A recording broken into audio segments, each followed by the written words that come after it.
پاکستان پڑھنے تو بعد اینڈ خلافت کا نظام پیش کرنا ہے تو مولانا نیازی فرمانے سن کہ بھائی قائد اعظم کہنے لگا ہے بڑی گرم و گرم تحریر ہے. مولانا پھر کہنے حسن میں نے کہا گرم جگر جو نکلی تھی گرم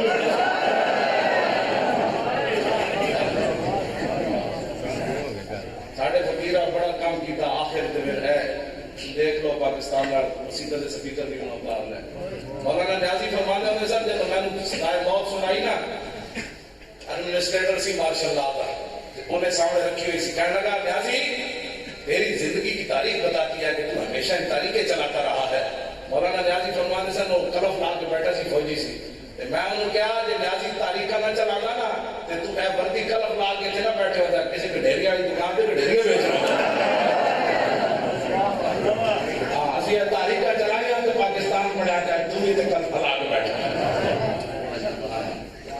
یہ پاکستان نہ بڑھتا اے نواز شریف کسی بھٹی ہے تو پھو پھو کر رہا اصل میں نکلنے کے لیے روانیاں باتاں آج فاروق اعظم کہے نا آج کے موقع کم از کم اپنی اصل سے بندے یاد رکھنی چاہیے کہ نہیں آج اللہ نے پاکستان کی وجہ تو تمہیں وزیر اعظم بنایا تو تجھ مڑ کے دین نو پہ گئے ہو. حضرت فاروق اعظم اپنے دور شرافت کہے نا مکہ مکرمہ کی پہاڑیاں کے قریب جا کے رو پہ کیوں رہے ہو میں ایسے عمر اٹھ کے رہا ہوں سی ایسے عمر اٹھ کے رہا ہوں سی آج تسی جناب خدا سا جناب حضور کی امت میں تسی تباہ سے برباد کر رہے ہو. حضرت میں ایسے عمر اٹھ کے رہا ہوں سی فرمایا روزانہ کوئی نہ کوئی اٹھ ناس جاتا سی